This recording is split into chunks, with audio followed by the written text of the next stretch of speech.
Hi, everybody, and welcome to another exciting edition of Words, Images, and Worlds. Delighted on this episode to be talking with comics creator, creator in general, I think, which we'll explore and explain a little bit as we talk, Mr. Rick Hoberg. Rick, thank you for jumping in. May I call you Rick? Is that okay?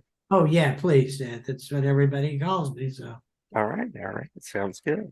Well, thanks for joining, and I will mention, as I often do, a couple of titles here at the top of the episode, and then we can talk a little bit about your creative journey, in whatever direction you'd like to take it. So, you've worked on some of my favorite characters from Batman to the Star Wars universe to Conan.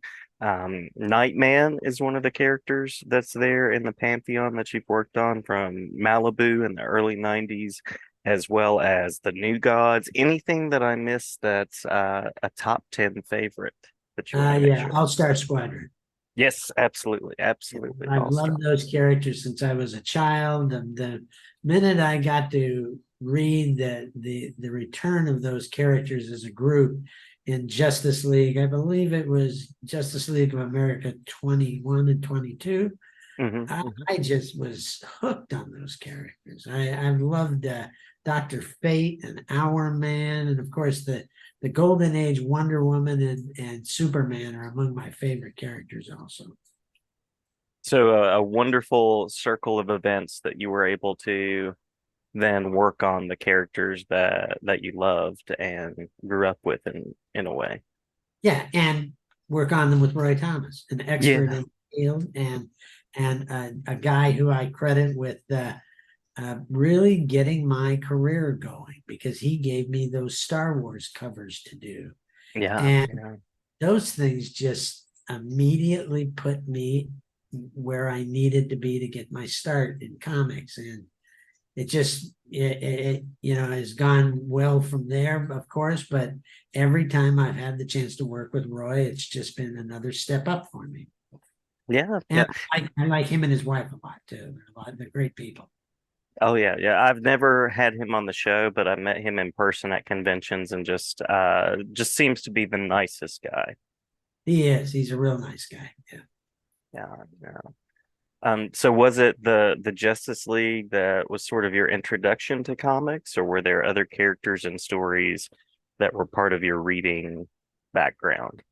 As a child, there's a crossover there between television and the comics with Tarzan.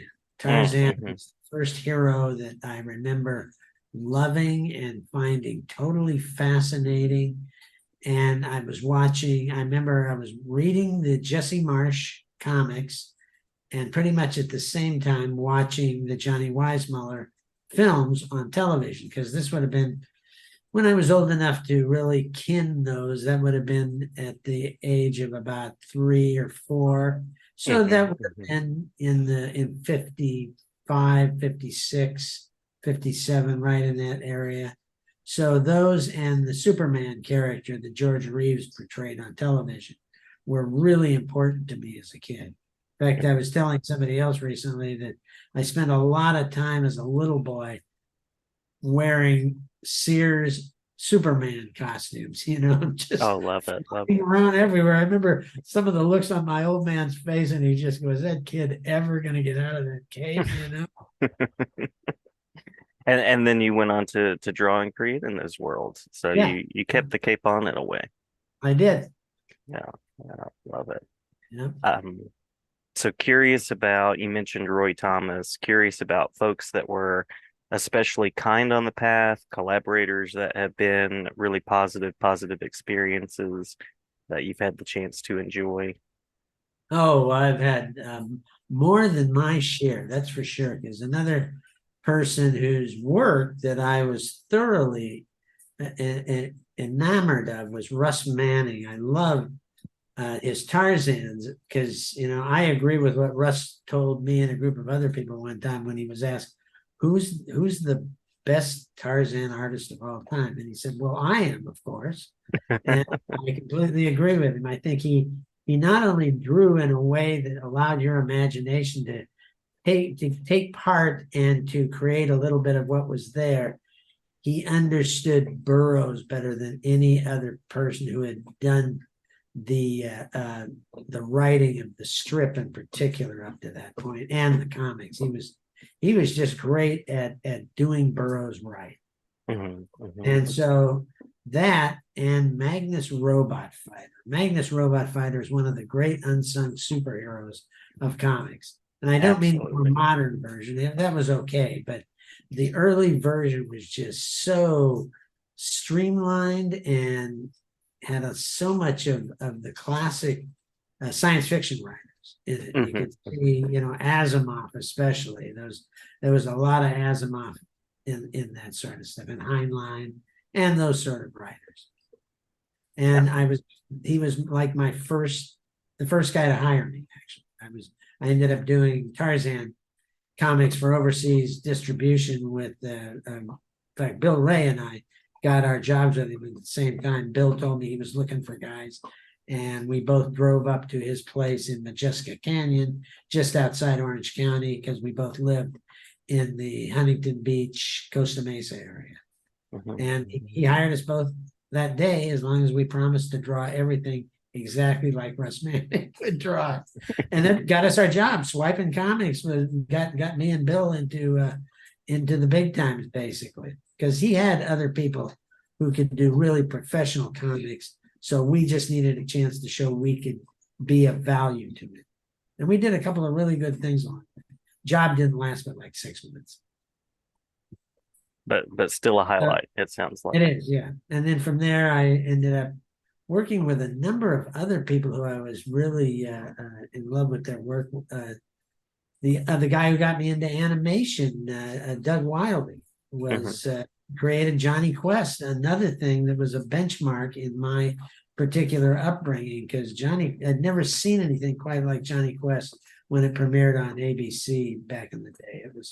There certainly were some adventure cartoons, but they were fairly silly or sometimes hard to stomach. I remember thinking how great back in the day that Space Angel was, the Alex Toth drawn space adventure cartoon. And having watched it recently, I just went, wow, I would probably never watch that again, because it was just repetitive and one of those things that I have a hard time getting through, because it was so much of the same over and over and over again. By repetitive, I don't just mean story repetitive. I meant repetition of artwork constantly. But Doug was a real good mentor, and he got me into Hanna-Barbera. Basically, him and other guys on the staff taught me how to storyboard, and I did layout work on Godzilla and Jana the Jungle for him. And that led to other work down the line too. Yeah, I was going to mention Defenders of the Earth as one of those as well. Yes, yeah. With the I get Phantoms. that one a lot. That people really love that show, and we had a good time. Yeah, because I loved all of, as did Will, who was involved in that show. We both loved all of those characters: the Phantom and Flash Gordon and Mandrake and Lothar, and just such a great group of characters. I wanted to do, of course, more Flash Gordon. I would have loved to have seen Flash in his lightning bolt, skin tight shirts, and the whole thing, basically. Yeah, and I was going to mention Johnny Quest as one of those as well. Just a great universe, great stories, and lots of characters to explore. And you mentioned science fiction, which I feel like is a connecting piece. Because I'm so drawn to stories that imagine what's possible, and so much science fiction in Johnny Quest, as far as the technology, the problems they would find themselves in, and things like that.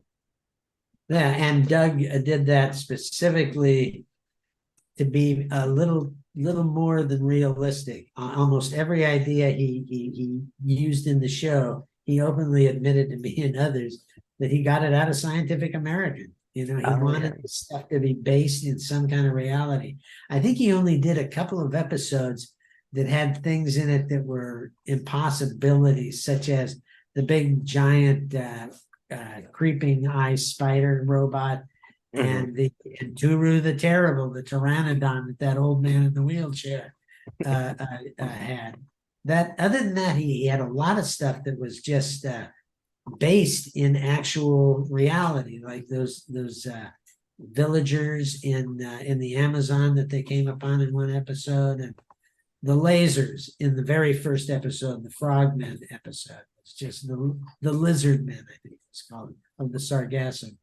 And it was all based in real stuff, but not to that extreme at that point. Wow. Yeah. Reality with just a little bit more. Yeah, because Yeah. what he wanted to do originally, according to him, was Terry and the Pirates. So he wanted to do something that was based in reality, like Kniff. But of course, Hanna-Barbera, they needed more than that to sell ABC on what seemingly was a live action show done as animation, and done pretty brilliantly as animation. There were only a couple of episodes that were a little lackluster in the animation area. His ideas of how limited animation worked were just genius in places. Yeah. What was that move like? Is that something you ever anticipated from comics to working in animation and film? Well, Johnny Quest was basically comic books with a little bit of movement. It was an animatic when you get right down to it. It's a sort of today that even animatics won't be that limited. But there's great shots in Johnny Quest, like when you in the titles, when you see the jet flying through the clouds, that's all just held items. I mean, unanimated items that are sliding by each other, basically. The jet doesn't actually bank or do any moves. It stays on a single plane with some clouds going in front of it, other clouds being a pan background painting going behind it. Simple stuff. And that's the kind of thing that they needed to do back then because there wasn't any real budget for these things. And it gave a guy like Doug Wildey a chance to make a cartoon comic book. I've always loved those. I think animatics are great. They're saying this new animation and storyboard software that Procreate's going to put out. Procreate Dreams. It comes out in November. Yeah. To be able to enable you to do that. And I'm like going, man, I'm retired. And I told Alita, because it's so inexpensive compared to other things. And I told Lita, I'm going to get this. And she says, you're not going back to work. No, I just want to learn how to do this because it looks fascinating and make a couple of animatics with it. See what I can do with this, because this is pretty spectacular stuff. And unlike Storyboard Pro, which is the standard in the industry right now, they're still renting that. You know about that? That costs an animator or an artist like $600 every year just to rent the software. Wow. Guys that supposedly are going to sell this entire thing to you for Procreate, which is only on iPad Pro, $20. Yeah. And going, that's awesome, because Procreate on iPad Pro is free, and I use it all the time now. It's a top-notch software. Now I'm going, oh, here's some new toy that I'm really gonna have fun with, because that sort of stuff is fun, but I'm not going to pay $600 a year for iPad Pro for Storyboard. That's just ridiculous. You've got to be making a living to afford that. Yeah, or some studio's dime or something like that. Oh, to the at least studios help. do provide it to people in house and stuff, but if you're a freelancer like I was, it's pretty hard to convince them to buy that for you. Yeah, I imagine so. Yeah. I've played just a little bit with sort of the standard version that's been out of Procreate, and the standard version alone is really interesting to play with. It So is. it'll be very cool to see. And if you have if you just download their manual, it answers all the little questions you might have about it. It's not, it's not Photoshop, but it's as close as you really need when you're doing that kind of stuff. So I'm really looking forward to Dreams. That looks really fascinating. I think you're going to be able to do some really stunning stuff with it. So anyway, I'm going off on a tangent here. Well, that actually leads into this is what my retirement has really been for me. Is it's a lot of fun because I'm doing mostly commission work and this sort of thing, playing with my own ideas. And I actually have only recently started to come up with an idea that I want to instigate into this Procreate Dreams, as well as a comic of it too. Something I've had around for a long time, but now I'm like going, oh, this is the perfect time for this. You anticipated my question, which is what's the first thing that you're going to try out on Procreate? And I suppose creative steps or places that you would revisit at this point in Um, your, I was going to say career, but in your retirement. yeah, and well, I love superheroes, but it wouldn't be a superhero. It's something that I played with a long time that harkens back to Robot Fighter and that sort of thing. Hmm. Uh, Hmm. it's a science fiction tale about that relates to what's going on with AI today. In fact, I just Nice. saw The Creator over the weekend and Hmm. was stunned by it. I just thought this is a lovely film. It's a great piece of science fiction, but it's also just a beautiful film to watch, and it goes beyond what our fears are at this point, and it shows what this sort of thing might turn mankind into, which is kind of the monster in the situation. And I Hmm. just really taken with it and going, there's a lot of avenues to pursue here.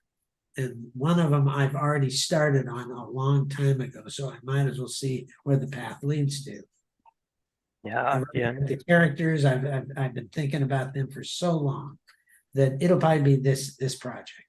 And I don't want to get too in depth about it. I just want to say it'll be more a little bit of Asimov combined with Russ Manning. Nice, nice. Sounds like those are big influences. Oh, they are. Yeah, yeah. I Yeah. love all kind of stuff. I love the 50s science fiction in particular. I think there was just a lot of great stuff going on there. I love stories like Starship Troopers. I every time Hmm. somebody Hmm. says, "Oh, I love that movie," I said, "Read the book."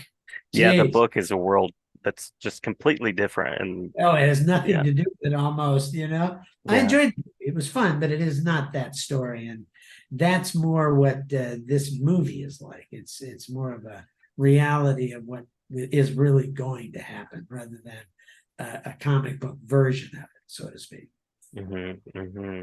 Um, Science fiction just allows for that commentary and very timely commentary to talk about AI and possibilities. I was watching the trailer for Soylent Green a little while ago, just revisiting that and someone's vision of the future, which was last year, and things didn't quite turn out that way, Yeah. but interesting to see at any rate. Oh, I think that stuff that when it's really good, like I was talking to somebody else about Blade Runner earlier, and that's another piece of really solid science fiction in my mind. Hmm. Hmm. Just that speaks to what humanity is, and so is that film. What was it? District 9. District Nine. Yeah, Hmm. yeah. Hmm. Love these stories about mankind feeling like something else is oppressing him when he is actually the oppressor. And Yeah. I think those are really fascinating stories. And so many parallels to society, culture. Yeah, Yep. absolutely. Yep. Absolutely. So with ideas for work in mind, it sounds like you still have creative sparks that you're exploring. Are there spaces where you're posting ideas or where folks can go and check out links and sort of explore what you're thinking about at the moment? No, because I'm actually not big on sharing about that sort of thing, That in makes sense. conversation and stuff. Because once you start letting out what you're going to do, other Hmm. people might pick up on it. And there's always that chance that somebody's not going to steal so much as they're just going to come up with a similar idea Hmm. and pull the rug out from under you. Because for me, if somebody else ends up doing something close to what I'm doing, I would want to step back from it. I'd lose interest in it. But I've got I think I've made this. I've spoken to the Facebook world at least about the fact that I was diagnosed with Parkinson's a few years ago, and it really hasn't hit me hard. I'm very fortunate.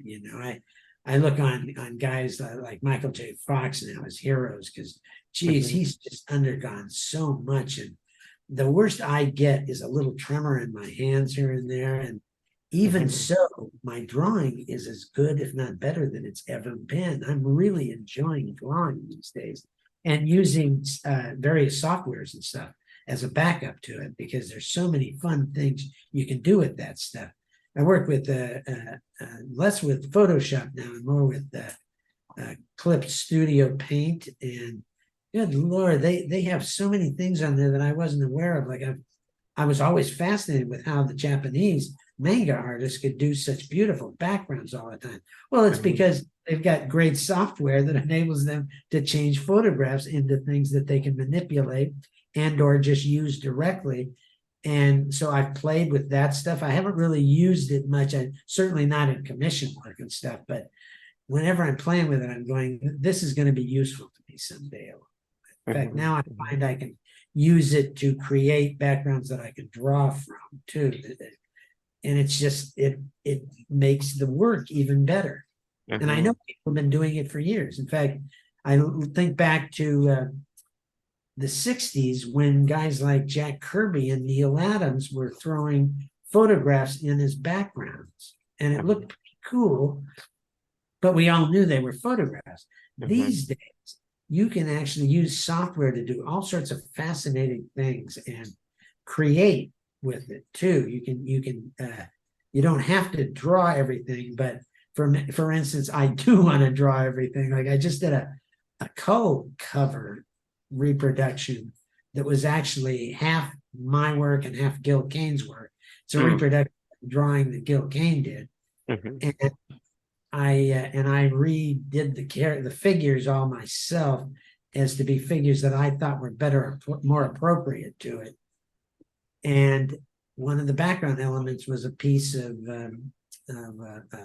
ruins, and I found a really wonderful piece of like Mesopotamian ruins, and I ran it through a filter, and then I started playing with it, drawing with it. Pretty soon I had this great background that all I had to do was redraw certain things to make it fit perfectly where I wanted it to be. And Nice. it was just really fun to integrate that in as the drawing. There it isn't. You might consider it a bit of a swipe, but for me, it's just another part of playing with drawings, basically, and things I Mhm. never did before. If I was going to do that, I would openly swipe it, from another artist because I really loved paying homage to the guys who I grew up loving as a kid. Who did I swipe? I know I swiped probably Gil Kane. I'm sure I did because he was just such an idol of mine. I got to work with him too, which was really fun in the end. Yeah. Yeah. So I'm having a really good time with what I'm drawing at this point too, and the fact that I feel really blessed that these hands are still working really well. Mhm. And when Mhm. I've got what I call the shakes a little bit, I can focus it so that this hand stays perfectly still and drying, and this hand's taking the shaking, and I just let it happen basically. Well, may it continue. May it continue. Oh, And I'm hoping so. I'm hoping for another 5, maybe 10 good years. yeah, yeah, that would be wonderful. And uh, glad that you're still in the world of creating. And you said you do commissions, so curious about where folks can reach out if they are interested in that work as well. They can either find my information on my website, which is Rick Hoberg Story Artist, or they can find me on Facebook, or they can get hold of me through my email, which is rickhoberg@aol.com. All just one lowercase word. I try to make it simple for them, because I like doing this stuff, and I generally am keeping busy all the time because not only do I have this work to do, but I have a deal with my wife. She's actually still making a living. So I take care of a lot of household stuff. Hmm. So I'm Hmm. actually putting more hours into yard work and cleaning the house than I am into drawing much of the time. It's a team effort. It's a It team is effort. all the way. Yeah. Yeah, yeah, wonderful. And great to hear also getting to work with your heroes, the people that you looked up to, Gil Kane being one of those, and uh glad that there's so many positives in your career, and it sounds like the positives are continuing. Yeah. Oh, they are. They are. I've only met maybe a couple of people in this business that I just didn't like, and I just stayed away from them basically along Mhm. the way. There was certainly no need having conflict with people that's in a business. It just doesn't make sense. And most of them I have a great time with. There's many guys who I've met at the conventions. Joe Rubenstein comes to mind that we've become pretty good friends now. We like sitting together at conventions and stuff, Mhm. and we just happen to hit it off as friends basically too. And that's pretty easy to do. All of us are we're very similar to each other, I found. Yeah, yeah. Well, anything that we've missed in the talk through that you want to make sure to mention before we? Oh gosh, I can always go on forever, but no, I think I've covered a lot of stuff that's important to me right now. In fact, yeah, which is all I'm concerned about. I certainly still love comics. I don't read many of the current ones, but I sold my collection a few years ago, and then got really hooked on comicsology and digital comics, and now I find I like them better. And the reason is I can go get them at any time and immediately find what I'm looking for because I had Oh an yeah. extensive collection. And like many collectors, it was a mess as far as trying to keep it in order and finding what you wanted to at any one period. So that I really have found a love for. And that's just one of the coolest things I've come upon. And also the value of comic art is just stunning to me. Hmm. Hmm. I sold my collection along with my own stuff, and some of my stuff got ridiculous prices. I just went, "Who's buying this?" I couldn't believe it, And recently there was a cover of mine that went for a really exorbitant price on Heritage, and I was stunned by it. It was a six-figure price. So Wow. I just went, "Wow, I never thought of this." Yeah. Who did and I didn't own it, so I was just proud of the fact that it's fine art now. What we've Mhm. done, a lot of it is, Yeah. and I'm afraid that's the way for all of the guys and gals in the business that they've all seen this happen to their work, and I'm sure a lot of them have. Yeah. Yeah. And what a compliment. It would have been nice if you had owned the piece, of course, but what a compliment to have your work valued in that way. And Exactly. Yeah. yeah. Now the only thing I'd like to see happen is uh, the law changed like it is over in the European countries where every time an artist's work is sold, he's got to be given a percentage of the sale price, and not a big percentage, 5-10%, because something like that could really be a huge asset to some of these artists who don't have enough to live on. I'm Hmm. fortunate. I stayed in the animation business enough years to have a good retirement. I've got a pension and health care for life. So I am very, very fortunate. And not everybody has done this. A lot of guys who stayed in the comics business, Hmm. all that have really got to struggle after they can't work anymore. I'm just thinking of a guy I just read about just the other day, and I'm going, oh God, that's just heartbreaking. I'm glad there's the Hero Initiative and things like that to help them out. Hmm. There should be more than this, that's for sure. Yeah. Yeah. And I've heard about the Heroes Initiative and a wonderful thing, but would be great for the companies to step up and step in. And I like the idea of a commission as well. Absolutely, a Yeah, percentage. Yeah. yeah. Oh, I think that's only fair. I mean, there's every artist who's working or selling in Europe, they automatically are cut in on it. So they've got no complaint. And imagine if you're a Frank Frazetta, let's say, or somebody alive today, let's say you're a Bernie, I was going to say Bernie Wright, so that's not appropriate. You're somebody who's living today and doing really beautiful work, and your work is getting sold over and over and over again. Then it doesn't matter whether you got a part of that six-figure price on your work, because that will add up every time it's sold. Hmm. Hmm. True enough. Yep. So I Yeah. think that's about it for today. I think pontificated plenty for today. From your lips to the industry's ears and the legal system's ears as well. May Let's that hope. be so. Yeah, that would be the Congress and the legal system. The Yes. industry itself wishes we had that, I'm sure. Yeah. Well, thank you so much for spending some time with me and talking with me, and would be glad to talk with you in the future as your project, your brainchild comes to be in the world of commentary and science fiction as well. I'll let you know, because I enjoyed speaking with you today, and this has been a really fun conversation. Well, great to talk with you as well, and glad to hear it and talk again soon. Okay. All right. See you, Jason. See ya. Thanks. Bye bye.